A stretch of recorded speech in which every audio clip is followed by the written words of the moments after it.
താങ്ങുവില വർദ്ധിപ്പിക്കൽ ഉൾപ്പെടെയുള്ള ആവശ്യങ്ങൾ നേടിയെടുക്കാൻ പാലക്കാട്ട് നെൽകർഷകർ ശക്തമായ സമരത്തിനൊരുങ്ങുന്നു. പാലക്കാട് ജില്ലയിലെ പാടശേഖര സമിതികളുടെ നേതൃത്വത്തിൽ കോർഡിനേഷൻ കമ്മിറ്റി രൂപീകരിച്ച് സമരം നടത്താനാണ് ആലോചന.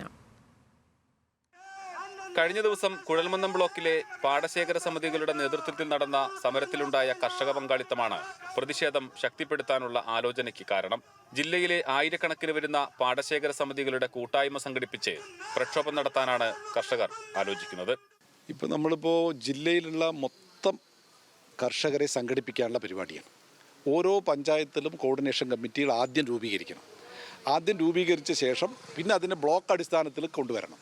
ബ്ലോക്ക് അടിസ്ഥാനത്തിൽ കൊണ്ടുവന്ന് കഴിയുമ്പോൾ അത് ജില്ലാ അടിസ്ഥാനത്തിൽ വരും. ജില്ലാ അടിസ്ഥാനത്തിൽ മൊത്തം പാലക്കാട് ജില്ലയെ മൊത്തം കോർഡിനേറ്റ് ചെയ്തുകൊണ്ട് ഒരു സംഘടനയുടെ പേരിൽ നമ്മൾ ജില്ലാ ആസ്ഥാനത്തേക്കൊരു വലിയൊരു സമരം പരിപാടിയാണ് നമ്മളിപ്പോൾ ആലോചനയിലാണ്. ഇപ്പോൾ ഇന്നലെയാണ് അതിൻ്റെ പരിപാടി ആക്ച്വലി തുടങ്ങിയത്. നെല്ലിന്റെ താങ്ങുവില 40 രൂപയാക്കുക, സംഭരണ വില കൃത്യമായി വിതരണം ചെയ്യുക, നെൽകർഷകർക്കുള്ള ആനുകൂല്യങ്ങൾ അനുവദിക്കുക തുടങ്ങിയ ആവശ്യങ്ങൾ ഉന്നയിച്ചാണ് സമരത്തിനൊരുങ്ങുന്നത്. നെല്ല് കർഷകരെ ഗവൺമെൻറ് നെഗ്ലക്റ്റ് ചെയ്തുകൊണ്ടിരിക്കുകയാണ്. ഇപ്പോൾ കേന്ദ്ര ഗവൺമെൻറ് ₹1 ഇപ്പോൾ ഈ ലാസ്റ്റ് ₹1.17 വില വർദ്ധിപ്പിച്ചു. ഇവിടെ അത് വെട്ടിക്കുറച്ചു. അത് ഞങ്ങൾക്ക് പുനഃസ്ഥാപിച്ച് കിട്ടണം. രണ്ടാമത് കാര്യം, സപ്ലൈകോ ഹൈക്കോടതിയുടെ ഉത്തരവുകൾ പാലിക്കണം.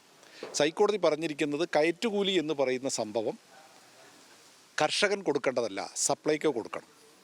കയറ്റുകൂലി കൊടുക്കണം, ചാക്ക് കർഷകർക്ക് തരണം. ഈ രണ്ടും അടിയന്തരമായി നടപ്പിലാക്കണമെന്ന് ഹൈക്കോടതി പറഞ്ഞിട്ട് 2 കൊല്ലം കഴിഞ്ഞു. ആ നിലപാടടക്കം അവർ അവഗണിച്ചിരിക്കുകയാണ്. രാഷ്ട്രീയത്തിനതീതമായി മുഴുവൻ ആളുകളെയും പാടശേഖര സമിതികളുടെ കീഴിൽ അണിനിരത്തി സമരം നടത്താനാണ് ആലോചന. ന്യൂസ് മലയാളം, പാലക്കാട്.